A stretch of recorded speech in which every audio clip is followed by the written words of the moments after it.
Good evening tyres. ఎలా ఉన్నారు అందరూ? సో సాటర్డే మనకు బడ్జెట్ జరిగిందని, ఆ రోజు మనకు మార్కెట్ ఉంది. సో ఆ రోజు నేను ట్రేడ్ చేయలేదు, మీకు చెప్పాను కదా నేను ట్రేడ్ చేయను ఆ రోజు అని. సో ఎంతమంది ట్రేడ్ చేశారో కొంచెం కామెంట్ చేయండి. సో ఎవరు ఎంత లాస్లో ఉన్నారో ఎంత ప్రాఫిట్లో ఉన్నారో చెప్పండి. సో నాకు కూడా తెలుస్తుంది. సో ఈరోజు మనం మండే యొక్క మార్కెట్ అనాలిసిస్ మాట్లాడుకుందాం అండి. సో మార్కెట్ సాటర్డే రోజు ఏమైంది, ఫ్లాట్ ఓపెన్ అయింది. సో మార్కెట్ పెరిగింది. సో 50,000 నుంచి కరెక్ట్గా అక్కడి నుంచి మార్కెట్ సెల్లింగ్ వచ్చేసిందండి. సో మళ్ళీ 49,000 నుంచి బయింగ్ వచ్చేసింది. అప్ సైడ్ మూమెంట్ ఇచ్చింది అనమాట. సో మార్కెట్ ఇక్కడ మనం ఎలా ప్రిడిక్ట్ చేసుకోవాలనేది మనం మాట్లాడుకుందాము. సో రేపు మార్కెట్లో సో కొంచెం లాంగ్ వెళ్తే మనం కొంచెం ప్రీవియస్ డేస్కి వెళ్తే మార్కెట్లు ఇక్కడ ఎవరైతే బై చేశారో, సో ఇక్కడ బై చేశారో, సో వీళ్ళందరి ఎస్ఎల్స్ హిట్ అయినాయి కదా. సో ఎందుకంటే మార్కెట్లో బడ్జెట్ ఉంది, మార్కెట్ గ్యాప్ అప్ అవుతుంది, పైకి వెళ్ళిపోతుంది, ఇది ఆగదు అన్నట్టు ఎవరైతే బై చేశారో, ఎవరైతే హోల్డ్ చేశారో, ఈ యొక్క ఫాలోయింగ్లో ఇక్కడ ఉన్న వాళ్ళందరూ ఎగ్జిట్ అయిపోయి ఉంటారండి. ఓకే, సో అదైతే వాస్తవం.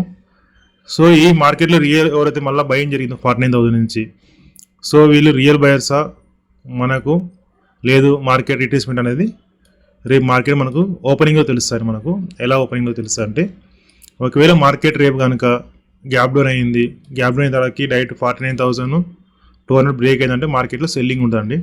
సో ఎందుకంటే 49,200 కింద గ్యాప్ డౌన్ అవ్వాలంటే మార్కెట్లో సెల్లర్ స్ట్రాంగ్ ఉంటేనే మార్కెట్లో గ్యాప్ డౌన్ అవుతుంది. సో ఈ గ్యాప్ డౌన్లో మనం ఏం ప్రిడిక్ట్ చేసుకోవాలి, 49,200 బ్రేక్ డౌన్ అయ్యి మార్కెట్లో రెడ్ క్యాండిల్ పడ్డా అంటే మార్కెట్ ఫాలో అవుతుందండి, 49,000 బ్రేక్ అవుతుంది.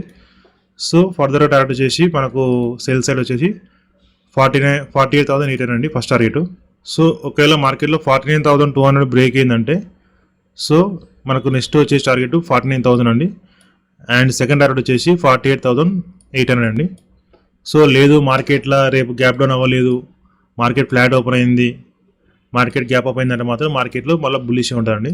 సో మళ్ళీ ఆ బుల్లిష్ వచ్చేసి మార్కెట్ రేపు ఫస్ట్ టార్గెట్ వచ్చేసి ఒకవేళ ఫ్లాట్ ఓపెన్ అయినా గ్యాప్ అప్ ఓపెన్ అయినా, సో ఇక్కడ ఉన్న వీళ్ళు ఎవరైతే బయర్స్ ఉన్నారో వీళ్ళు స్ట్రాంగ్ బయర్స్ అనమాట. అంటే వీళ్ళని మనం టార్గెట్ చేయలేము అనమాట. సో ఎవరైతే ఎక్కువ ప్రాఫిట్లో ఉంటారో, ఎవరైతే స్ట్రాంగ్ బయర్స్ ఉంటారో, సో మన ఫ్లాట్ ఓపెనింగ్ కానీ గ్యాప్ ఓపెనింగ్ కానీ ఒకవేళ మనకి కిందికి వచ్చినా కానీ వాళ్ళు మళ్ళీ పైకి తీసుకెళ్లే ప్లాన్లోనే ఉంటారండి.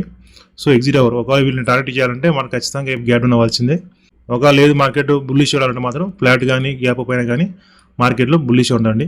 ఒకవేళ మార్కెట్ కిందికి వచ్చినా కానీ మళ్ళీ బుల్లిష్ ఉండండి. ఫస్ట్ టార్గెట్ వచ్చేసి 49,800, నెక్స్ట్ వచ్చేసి 49,950 అండి. సో నిఫ్టీలో కూడా సేమ్ అండి. మార్కెట్లో ఎవరైతే ఇక్కడ బై చేశారో 23,000 దగ్గర, సో మార్కెట్లో ఈ రిట్రేస్మెంట్లో కూడా మార్కెట్లో వీళ్ళని మనం టార్గెట్ చేయలేకపోయారు వీళ్ళు. సో మార్కెట్లో మళ్ళీ లోయర్లో వేసినా కానీ మార్కెట్లో మళ్ళీ బుల్లిష్ వచ్చింది. సో మళ్ళీ మార్కెట్లో డ్రాగెస్ట్ బేరిష్ ఉన్నారంటే మార్కెట్లో 23,300, 350 బ్రేక్ చేస్తేనే మార్కెట్లో ఏమైనా ఫాల్ ఉంటుందండి.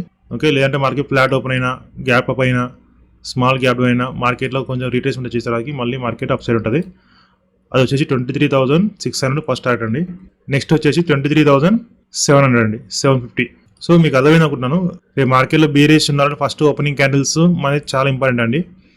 గ్యాప్ డౌన్ అయితే మనకు సెల్లర్ స్ట్రాంగ్ ఉందని మనం ఫస్ట్ అర్థం చేసుకోవాలి. సో నెక్స్ట్ వచ్చేసి మన సెన్సెక్స్ అండి.